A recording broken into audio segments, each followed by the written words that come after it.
आप सभी का स्वागत है कंपटीशन कम्युनिटी के यूपीएससी प्लेटफॉर्म यानी कोको यूपीएससी पर। जैसा आप सभी को मालूम है कि 2019 में केंद्र सरकार ने जो जनरल कैटेगरी के आर्थिक रूप से कमजोर लोग हैं उनको 10% रिजर्वेशन दिया था। इसको हम लोग ईडब्ल्यूएस रिजर्वेशन बोल रहे हैं। इकोनॉमिकली वीकर सेक्शन को जो रिजर्वेशन दिया था उस पर सुप्रीम कोर्ट में लगातार बहस जारी है कि क्या वो वैध है कि क्या वो अवैध है। और सुप्रीम कोर्ट में 5 जजों की जो बेंच है वो इसको लगातार इस पर सुनवाई कर रही है। पिटीशंस अलग अलग लोग डाल रहे हैं और सरकार को भी बुलाकर सुप्रीम कोर्ट ने उनका पक्ष भी जाना है। अलग अलग याचिकाकर्ता फिर से आए हैं। तो जल्दी से हम समझते हैं कि इसमें सबसे इंपॉर्टेंट अपडेट क्या है और क्यों सुप्रीम कोर्ट ईडब्ल्यूएस रिजर्वेशन के अगेंस्ट हमको दिखाई देता है। और इसलिए देखते हैं कि ईडब्ल्यूएस रिजर्वेशन का क्या होगा, क्या वो रहेगा या क्या वो हटेगा। तो जल्दी से इस बात को समझें। Mood off supreme court against EWS. तो सुप्रीम कोर्ट ने हाल ही में अभी कहा है कि इंदिरा साहनी केस में भाई जब हम केंद्र सरकार आपको कह चुके हैं कि ये extreme form of protective measure है रिजर्वेशन देना, तो सुप्रीम कोर्ट ने हाल ही में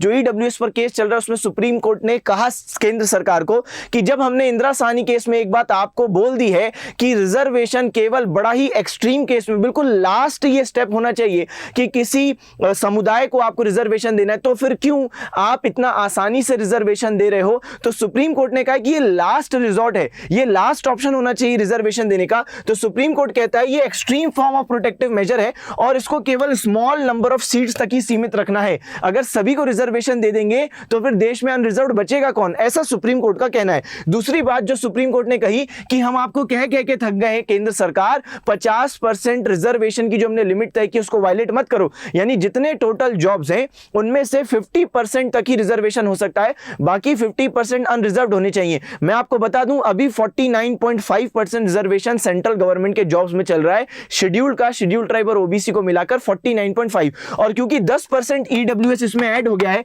तो ये 50% लिमिट को क्रॉस कर गया, 59.5 हो गया। इसलिए सुप्रीम कोर्ट ने केंद्र सरकार को चिल्लाते हुए कहा कि हमने जब इंदिरा साहनी केस में आपको बोल दिया कि 50% मत वायलेट करो, उसके बाद लगातार कुछ समय बाद 2 और केसेस में जब हमारे पास रिजर्वेशन का मुद्दा आया हमने तब भी ये बात दोहराई कि 50% क्रॉस नहीं करना है। कौन से केस में? Nagaraj versus Union of India और जय श्री लक्ष्मण राव पाटिल वर्सेस सीएम। तो जब हमने इसमें बार बार आपको कह दिया कि आप 50% क्रॉस मत करो, फिर आप बार बार क्यों 50% क्रॉस करते हो। और इसलिए ईडब्ल्यूएस सुप्रीम कोर्ट को खटक रहा है। और देखें, any reservation crossing 50% mark supreme court कह रहा है कि अनकॉन्स्टिट्यूशनल है। किसी भी हम कंडीशन में किसी भी सर्कमस्टेंस में 50% रिजर्वेशन के ऊपर को अलाउ नहीं करेंगे, ये अनकॉन्स्टिट्यूशनल है। तो ये हो गया सुप्रीम कोर्ट का व्यू। अब मैं आपको बता दूं, सबसे पहले हम लोग और आर्ग्यूमेंट्स देखते हैं जो अगेंस्ट ईडब्ल्यूएस लगाई गई हैं हाल ही में। फिर मैं आपको गवर्नमेंट का क्या फेवर है, गवर्नमेंट फेवर कर ईडब्ल्यूएस को, क्योंकि गवर्नमेंट तो दिया है। तो यूनियन गवर्नमेंट ने ईडब्ल्यूएस को फेवर करते हुए, सपोर्ट करते हुए क्या आर्ग्यूमेंट दी वो भी हम देखेंगे। पहले हम लोग अगेंस्ट में कुछ आर्ग्यूमेंट देख लेते हैं। अब ये है जस्टिस शादान फरासत। ये उन लोगों में से है जो ईडब्ल्यूएस रिजर्वेशन का क्या खामियां है वो सुप्रीम कोर्ट में बता रहे हैं। और इनने क्या याचिकाकर्ता उन्होंने इनको हायर किया है, तो इनने उन याचिकाकर्ताओं का पक्ष रखते हुए ये कहा है कि भाई केंद्र सरकार ने ईडब्ल्यूएस रिजर्वेशन देने के समय पर एससी एसटी को रिजर्वेशन क्यों नहीं उसमें इंक्लूड किया। यानी कि ये कह रहे हैं कि भाई ईडब्ल्यूएस रिजर्वेशन जनरल कैटेगरी के आर्थिक रूप से कमजोर लोगों को ही क्यों दिया जा रहा है। आर्थिक रूप से कमजोर लोग तो एससी और एसटी में भी हैं। तो शेड्यूल्ड ट्राइब कम्युनिटी के वो लोग जिनकी इनकम कम है उनको भी ईडब्ल्यूएस में शामिल करो। तो उनको क्यों ईडब्ल्यूएस में हटा दिया। तो ये कह रहे हैं कि इक्वालिटी नहीं है, एक मौलिक अधिकार है कि सभी लोग बराबर है, राइट टू इक्वालिटी, सभी के पास बराबरी समानता का अधिकार है। फिर कैसे केंद्र सरकार ने केवल जनरल कैटेगरी के आर्थिक रूप से कमजोर लोगों को ये रिजर्वेशन 10% दिया है, आर्थिक रूप से कमजोर एससी और एसटी ओबीसी का क्या मतलब, जो एससी एसटी विशेष रूप से उनको भी देना चाहिए, ऐसा किसका कहना है। ऐसा कहना है शादान फरासत साहब का। तो इन्होंने क्या बोला है, by excluding backward classes EWS has violated the right to equality, और ये बेसिक स्ट्रक्चर ऑफ कॉन्स्टिट्यूशन के खिलाफ है। अच्छा, इसके अलावा कुछ और पिटीशनर सामने जो ईडब्ल्यूएस के अगेंस्ट खड़े हैं और वो देखें क्या बोलते हैं। अगेन ये भी पिटीशनर्स का व्यू है जो मैं आपके सामने डिस्कस कर रहा हूं, जो सुप्रीम कोर्ट में अलग अलग पिटीशनर्स याचिकाकर्ताओं ने व्यू दिया है। अभी तक मैंने आपको कुछ व्यूज बता दिए कि सुप्रीम कोर्ट ने कहा कि 50% वायलेट नहीं करना है केंद्र सरकार आपको, तो ये सबसे इंपॉर्टेंट व्यू। इसके अलावा हमने देखा कि इन्होंने ये भी कहा, जो शादान फरासत साहब है, कि आपने एससी एसटी को क्यों छोड़ दिया। अब दूसरे पिटीशनर्स की बात करते हैं। दूसरे पेटिशनर कहते हैं कि भाई कोई इकोनॉमिक क्राइटेरिया पर तो रिजर्वेशन दिया ही नहीं जा सकता। तो कहने का मतलब है कुछ याचिकाकर्ता सुप्रीम कोर्ट में आते हैं और कहते हैं केंद्र सरकार ने जो ईडब्ल्यूएस दिया है वो इसलिए गलत है क्योंकि जो रिजर्वेशन है ये केवल पारंपरिक रूप से जिनका शोषण हो रहा है उनके लिए ही ये रिजर्वेशन है, जिनका ट्रेडिशनली समाज ने कई सालों से शोषण किया है उनको मिलना चाहिए रिजर्वेशन। आर्थिक आधार पर तो रिजर्वेशन का कॉन्सेप्ट है ही नहीं, तो आर्थिक आधार पर आप कैसे दे रहे हो। और इनका यह भी कहना है कि कई सारे ऐसे देश हैं दुनिया में, हर देश में हर देश में देखते हैं कि भाई कोई ना कोई पॉपुलेशन का हिस्सा गरीब रहता है और वहां की उन देशों की सरकार क्या करती है, वहां पे उनको बेरोजगारी भत्ता देती है वहां के लोगों को, इसके अलावा उनको काम देती है, इसके अलावा पॉवर्टी एलिविएशन प्रोग्राम यानी गरीबी हटाओ कार्यक्रम चलाती है, लेकिन रिजर्वेशन नहीं देती। तो यहां पर भारत सरकार गरीबी हटाने के लिए रिजर्वेशन क्यों दे रही है, गरीबी हटाने के काम करे, ऐसा उन पेटिशनर्स ने व्यू डाला है। ये पेटिशनर्स ये भी बात कहते हैं कि यार ये तो बड़ी वोलेटाइल चीज है। वोलेटाइल का मतलब है मान लो कि कोई अमीर इंसान है, उसकी फैक्ट्री थी, है ना, उसकी फैक्ट्री थी लेकिन फैक्ट्री में आग लगी, अब वो गरीब हो गया, तो अब क्या उसको आप ईडब्ल्यूएस में ले आओगे। और कोई गरीब इंसान जिसकी दूसरे दिन मान लो लॉटरी लग गई, वो ईडब्ल्यूएस में था लेकिन उसकी मान लो 1 करोड़ की लॉटरी लग गई, अब वो अमीर हो गया, तो क्या आप उसको ईडब्ल्यूएस से हटा दोगे। तो कहने का मतलब है कुछ याचिकाकर्ताओं ने सुप्रीम कोर्ट में ये बोला कि भाई ये जो पैसे का आधार है रिजर्वेशन देने का, ये तो जल्दी जल्दी चेंज हो सकता है। किसी की नौकरी लग गई अच्छी तो वो ईडब्ल्यूएस से बाहर, किसी की नहीं लगी या अच्छी थी लेकिन उसकी बेकार नौकरी हो गई अब, तो फिर वो ईडब्ल्यूएस के अंदर। तो ये कितना, इसमें कितना दिमाग लगेगा, कौन इस लिस्ट को संभालेगा कि कितने लोग हर समय अंदर और बाहर जाएंगे, तो ये बड़ा करना मुश्किल है। इसलिए ईडब्ल्यूएस रिजर्वेशन आर्थिक आधार पर नहीं होना चाहिए, ऐसा कुछ याचिकाकर्ताओं का कहना है।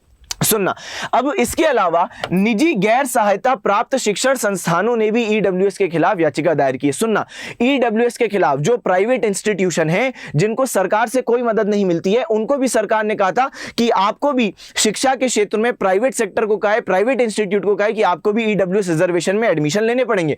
लेकिन इन प्राइवेट संस्थानों को कहना है कि भाई अगर हम लोग 10% ईडब्ल्यूएस अपने सीट्स में देते हैं तो वो 10% जो सीट्स हमारी गई उसका पैसा कौन देगा। मतलब जो बच्चे हैं, गरीब बच्चे, अगर मान लो प्राइवेट संस्थान उनको अपने अंदर एडमिशन देते हैं, उनको आने देते हैं, तो उन 10% सीट का जो रिजर्वेशन दिया प्राइवेट ने उसका पैसा कौन देगा, सरकार तो पैसा देगी नहीं।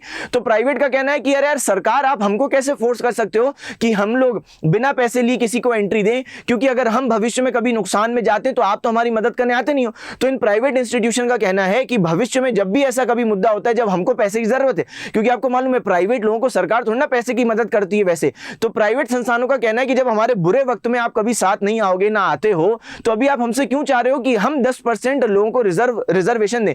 भाई आप गवर्नमेंट संस्थाओं में दो, आप गवर्नमेंट जॉब में दो, आपकी मर्जी है, लेकिन प्राइवेट संस्थानों को अगर आप ऐसा करने को बोलते हो तो ये तो हमारे मौलिक अधिकारों का उल्लंघन है। तो देखो इनने क्या बोला, ईडब्ल्यूएस से व्यापार पेशा करने के मौलिक अधिकार का उल्लंघन। दरअसल आप सभी बच्चों को मालूम होगा एक आर्टिकल है आर्टिकल 19, उसके अंदर अगर हम बात करें तो article 19 clause 1 sub clause D में हम देखते हैं कि लिखा है freedom to practise any profession और टू कैरी एनी ऑक्यूपेशन। तो कहने का मतलब ये संस्थान कह रहे हैं कि भाई हम लोग को तो यानी स्वतंत्रता से आप हमारा काम ही नहीं करने दे रहे हो और आप हमको मजबूर कर रहे हो कि हम लोग 10% रिजर्वेशन दें और नाम आपका और नुकसान हम झेलें। और इसके अलावा इनका यह भी कहना है कि आप हमको मेरिट के आधार पर सिलेक्शन नहीं करने दे रहे हो, आप योग्यता के आधार पर सिलेक्शन नहीं करने दे रहे हो और हमको जबरदस्ती कह रहे हो 10% ईडब्ल्यूएस देना है। तो कुल मिला के प्राइवेट संस्थानों ने भी याचिका डाल दी है किसके खिलाफ, ईडब्ल्यूएस रिजर्वेशन के खिलाफ, केंद्रीय सरकार के खिलाफ। अब सुनना, अब हम पढ़ने वाले हैं गवर्नमेंट का क्या पक्ष है, गवर्नमेंट किसके फेवर में। तो जाहिर सी बात है गवर्नमेंट ने 2019 में ईडब्ल्यूएस दिया है, तो जाहिर सी बात है गवर्नमेंट ईडब्ल्यूएस के पक्ष में। अब गवर्नमेंट ने पिटीशन में सुप्रीम कोर्ट में क्या क्या कहा, गवर्नमेंट का पक्ष क्या, जो अटॉर्नी जनरल है उनका पक्ष क्या, तो सुनते हैं।